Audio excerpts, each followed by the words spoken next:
kalau kita lihat sepanjang 2019 kemarin memang impor baja menjadi salah satu komoditas yang cukup tinggi. Hanya saja memang kalau kita lihat kemudian di tahun 2020 karena berbagai faktor terutama juga masalah pandemi dan sebagainya, sebetulnya ada perbedaan yang mungkin juga cukup besar ya antara 2020 dengan 2019. Tapi yang saya mau garis bawahi adalah bahwa sebetulnya di selama 2020 kita melihat banyak upaya-upaya pemerintah yang pro terhadap produsen-produsen baja. Nah, kita lihat di sini juga memang sudah disiapkan datanya, terima kasih, bahwa sampai dengan Juli itu sebetulnya impor secara total turun.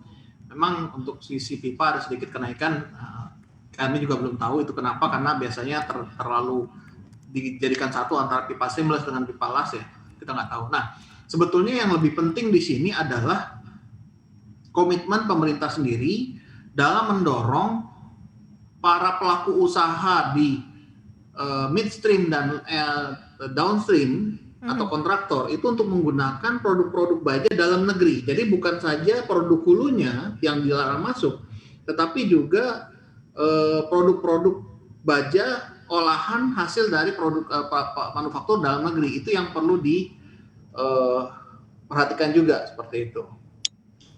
Oke, berarti memang harus ada begitu ya, pemerintah harus turun tangan. Nah, sejauh ini beberapa hal yang dilakukan oleh pemerintah sudah cukup membantu para pelaku industri atau belum, Pak Yohanes?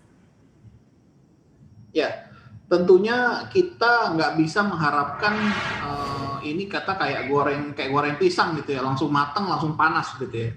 Tentunya ini butuh waktu dan butuh waktu ini butuh konsistensi. Nah, kalau sampai saat ini sih saya lihat pemerintah cukup konsisten. Sejak upaya-upaya yang dilakukan sejak tahun 2020, pemerintah cukup konsisten untuk melindungi produsen baja.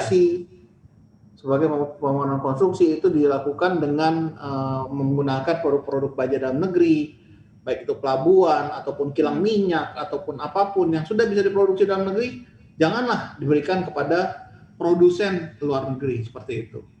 Oke, sejauh ini kan memang persaingannya dengan baja-baja impor ini cukup ketat begitu ya, dan bahkan sudah menjadi seruan para pengusaha juga. Nah, sejauh ini untuk meningkatkan daya saing, apa yang dilakukan begitu dari para pelaku industri nih, Pak Yohanes?